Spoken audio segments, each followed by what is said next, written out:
The Chennai Silks in Wow Summer Sale. Let's the celebrations begin. Miracle நிறைஞ்சது தான் cricket.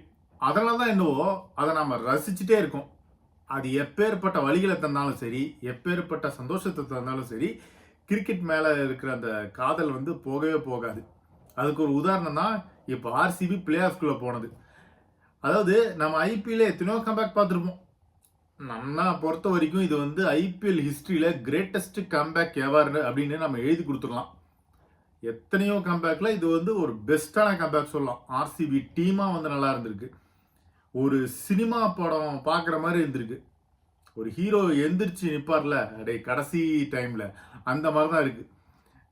சொல்லுவாங்களே ஒரு எம்ஜிஆர் படத்தில் எப்படி வரும்னா ஃபஸ்ட்டு அவர் அடி வாங்குவார், ரத்தம் வரும், ரத்தத்தை பார்த்த உடனே டக்குன்னு அடிக்க ஆரம்பிச்சிடுவார். அந்த மாதிரி தான் ஆர்சிபி வெகுண்டு எழுதியிருக்காங்க. ஃபஸ்ட்டு ஆர்சிபியோடைய அந்த கம்பேக்கை நம்ம பாராட்டி ஆகணும், கை தட்டிடலாம். இது வந்து சூப்பரான கிரேட்டஸ்ட் டீம் எஃபர்ட். ஏன் அப்படின்னா கொஞ்சம் நினச்சி பாருங்க, மொதல் ஒரு 8 மேட்ச் ஆடுறாங்க. அந்த 8 மேட்ச்சில் ஒரே ஒரு மேட்ச் தான் ஜெயிக்கிறாங்க. இன்னும் சொல்ல போனால் ஒரு 5-6 மேட்சஸ் தோக்குறாங்க. இப்போ கடைசியாக ஒரு 6 மேட்ச் அப்படியே கண்டினியூஸாக ஜெயிச்சிட்டாங்க. இது யாருமே எதிர்பார்க்கல. அது ஒரு முக்கியமான விஷயம். இன்னொன்று, இந்த ஐபிஎல்லையே எனக்கு ரொம்ப பர்சனலாக ரொம்ப பிடிச்ச விஷயம் என்ன தெரியுமா? ஒரே ஒரு மேட்ச் வந்து தீர்மானிக்குது யார் பிளே ஆஃப் போவாங்க அப்படின்னு. சிஎஸ்கே வெர்சஸ் ஆர்சிபி, இந்த 2 டீமை பொறுத்த வரைக்கும் வெற்றி வாய்ப்பு அப்படின்னு பார்க்கும்போது சிஎஸ்கேவுக்கு தான் இருந்தது. ஏன்னா மழை ஒரு பக்கம், ஏன்னா இத்தனை டார்கெட் வித்தியாசத்தில் அவங்க ஜெயிக்கணும் அப்படின்ற மாதிரியான ஒரு பக்கம்லாம் பார்க்கும்போது சிஎஸ்கேவுக்கு தான் வெற்றி வாய்ப்பு அப்படின்னு பார்த்தீங்கன்னா அதுதான் இருந்தது. ஆனால் மொதல் விஷயம், அந்த மழை பெரிய அளவுக்கு வரவே இல்லை, லைட்டாக குறுக்கிட்டுச்சு. ஆனால் அதை தாண்டி டேக்கிள் பண்ணிட்டு அப்படியே போயிட்டாங்க. எந்த ஒரு ஓவர்ஸும் கம்மி பண்ணவே இல்லை. அதுக்கப்புறமா ஆர்சிபிக்கு எல்லாமே ஒர்க் அவுட் ஆச்சு. சிஎஸ்கேவுக்கு எதுவுமே ஒர்க் அவுட் ஆகலை ஃபர்ஸ்ட் ஹாஃபில். ஏன்னா ரன்ஸ் லீக் பண்ணிட்டே இருந்தாங்க. அதுக்கப்புறமா ஆர்சிபியை பொறுத்த வரைக்கும் அந்த ஓப்பனிங், மிடில் ஆர்டர், ஃபினிஷிங்னு எல்லாமே பக்காவாக அமைஞ்சிருச்சு. ஸோ அந்த டீம் ஒர்க் இருக்குல்ல, அதுதான் ஆர்சிபிக்கு இந்த செகண்ட் ஹாஃபில் வந்து ஒர்க் அவுட் ஆகிருக்கு. அது உண்மையிலே இந்த மேட்ச்சில் நல்லாவே பண்ணியிருக்காங்க. இது எல்லாத்தோட ஒரு முக்கியமான விஷயம்ங்க.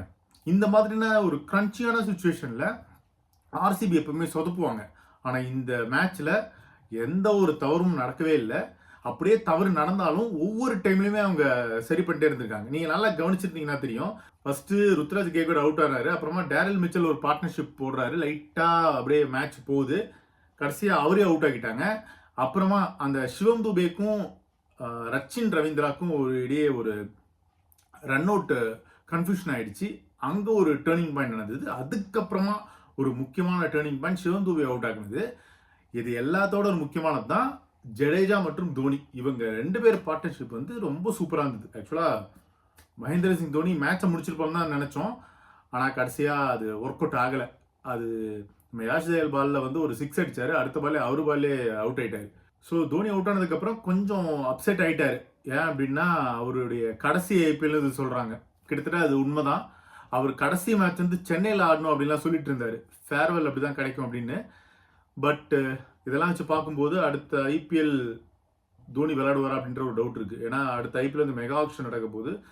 ஸோ ஒரு மேட்ச் சென்னையில் மட்டும் விளையாடி ஃபேர்வெல் நடக்குமா, அந்த மாதிரியான ஒரு விஷயம் சாத்தியமா அப்படின்னா சாத்தியம் இல்லை தான் தோணுது.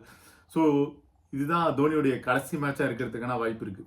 ஆனால் இன்னொரு பக்கம் ஆர்சிபியோடைய அந்த கம்பேக், அது நிஜமாலுமே பயங்கரம்.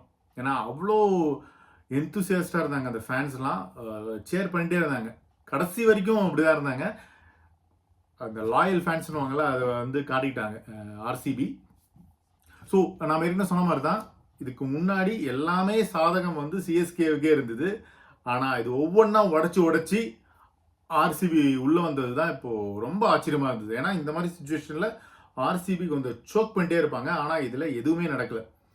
ஸோ இப்போது இவ்வளோ கஷ்டப்பட்டு உள்ளே வந்திருக்காங்கல்ல, இதோடைய முடிவு எதுவாக இருக்கும் அப்படின்னா கப்படிக்கிறது மட்டும்தான் இருக்கணும். ஸோ ஏன்னா இத்தனை வருட காத்திருப்பது, முதல் கப்பு ஆர்சிபி அடிப்பாங்களா அப்படின்னு நம்ம பொறுத்திருந்து பார்ப்போம். ஏன்னா இனிமே தான் ஆட்டமே ஆரம்பிக்க போகுது.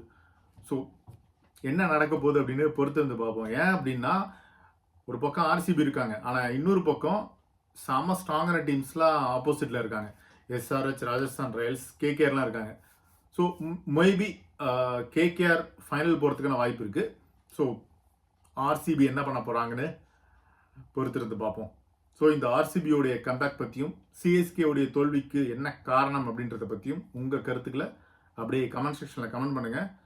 தோனியோடைய ரிட்டையர்மெண்ட் அது சம்பந்தமான விஷயங்கள்லாம் நம்ம வேற ஒரு வீடியோவில் பேசுவோம், விவாதிப்போம். இது ஒன் இந்தியாவுக்காக Anandan. The Chennai Silks in Wow Summer Sale. Let's the celebrations begin.